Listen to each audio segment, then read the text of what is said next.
You know, the kind of person who has made it all the way into adulthood with completely bare skin. No tiny symbol on the wrist, no quote hidden under a sleeve, no meaningful date behind the ear, no impulsive mark from a younger version of themselves. At first, it is easy to read that as caution or plainness or maybe just a lack of interest in the whole tattoo culture. But that explanation feels too simple, because these are not always people who avoid style, meaning, or self expression. They may dress with intention, have strong opinions, collect objects with deep personal value, remember certain songs like emotional timestamps, and carry entire chapters of their life with quiet intensity. They are not empty people. They simply never turned their body into the place where those meanings had to live. And that becomes interesting in a world where so many people are still trying to make the invisible visible, turning pain, identity, love, rebellion, and survival into something others can instantly see. The person who refuses tattoos may be moving in the opposite direction, not away from meaning, but away from permanence. Underneath that blank skin may be a very different relationship with identity, time, control, and the fear of being defined too soon. But that is exactly why some people hesitate, not because they have no story, not because they are too safe, too plain, too afraid, or too traditional. For some people, the problem is not the needle. The problem is the permanence. They can like the design, they can understand the meaning, they can even admire it on someone else. But when they imagine placing something permanent on their own body, a quiet resistance shows up. Something in them pulls back. And that resistance is often misunderstood. From the outside, it can look like indecision, it can look like fear, it can look like a lack of personality. But inside, it may be something much more specific. A person may be asking a question they cannot easily explain out loud. What if I am not done becoming myself? That is the deeper tension. A tattoo is not just an image, it is a decision made by the person you are right now, placed onto the body of the person you will still be years from now. It is today speaking to tomorrow. And for some people, that feels powerful. For others, it feels strangely unfair, because they know how much they have changed already. They remember the music they once thought would define them forever.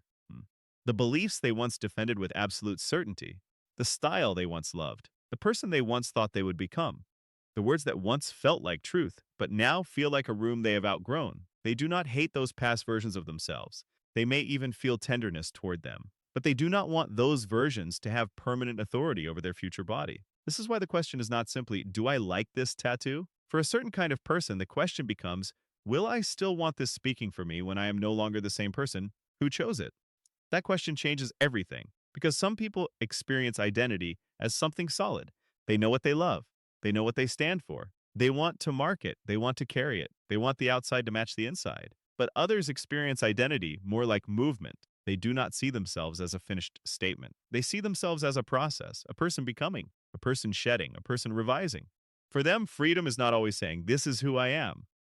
Sometimes freedom is leaving enough space to become someone else. And this is where the refusal of tattoos becomes less about skin and more about selfhood. There are people who do not want their body to become a museum of former selves. They do not want every past belief, every emotional season, every chapter of their life to leave a visible record. They know that some chapters were real without needing to be preserved forever. They know that some pain was formative without needing to be displayed. They know that some beauty can be honored without being turned into a symbol. That does not make them less expressive. It may mean they are more careful with expression. Because we live in a world that constantly asks people to become readable. Your clothes should say something. Your profile should say something. Your aesthetic should say something. Your scars, your healing, your values, your taste, your trauma, your lifestyle, everything is quietly pushed toward becoming a signal. And the body can become part of that signaling system. Again, that is not automatically wrong. For many people, it is empowering to make the inner world visible.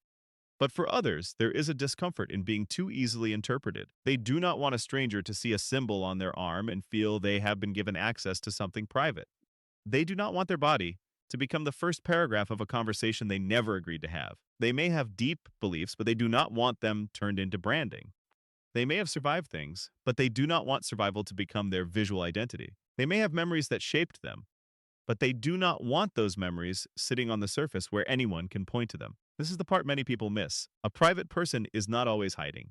Sometimes they are protecting the difference between being known and being consumed. There is a kind of inner world that does not want to be constantly translated for public viewing. It does not want every meaningful thing turned into an image. It does not want every sacred thing made visible. For some people, keeping their skin unmarked is not a rejection of beauty. It is a refusal to turn their body into an explanation, and that can be a form of self-respect. The shift begins when a person stops asking, "What would this tattoo prove about me?" and starts asking, "Why do I need proof at all?" Because that is often the hidden pressure. Not always, but often. The pressure to prove depth, to prove edge, to prove identity, to prove healing. to prove that something mattered, to prove that there is a story under the surface. But a story does not become more real because more people can see it. A wound does not become more valid because it has a symbol. A belief does not become more serious because it is written on skin. And a person does not become more interesting because their inner life is easier to read from the outside. For someone who refuses tattoos, the quiet lesson may be this: not everything that shaped you needs to be turned into evidence. That does not mean you should never get one. It means the choice should come from alignment, not pressure, from stillness, not performance, from a real desire to carry something, not from the fear that without a visible mark, your story will be invisible. A healthier way to hold this is not tattoos are meaningful and blank skin is boring, or blank skin is pure and tattoos are shallow. Both are too simple. The real difference is how a person wants to relate to their own story. Some people own their story by marking it. Others own their story by keeping it unmarked. One person says, "This belongs on me." Another says, "This belongs in me." Neither choice is automatically deeper. The depth is in this honesty behind it. Still, for the person who refuses tattoos, there is often one recurring instinct. They want to protect their future from being trapped by their present. They may imagine themselves 10 years older, standing in a different season of life, carrying a symbol chosen from a mindset they no longer live inside. They may not know exactly who they will become, but they know enough to leave room. That is not always overthinking. Sometimes it is a quiet respect for the unknown. Life changes the body. Time changes the meaning of symbols. Grief changes what certain images feel like. Love changes. Taste changes. The self changes. And once someone deeply understands that, permanence can feel less like commitment and more like a narrowing. This is where the practical shift becomes clear. Instead of asking, "Am I brave enough to express myself?" the better question is, "Does this expression leave me more free or less free?" Instead of asking, "Will people understand me better if I show this?" ask, "Do I actually want to be understood through this?" And instead of asking, "What does my body need to say?"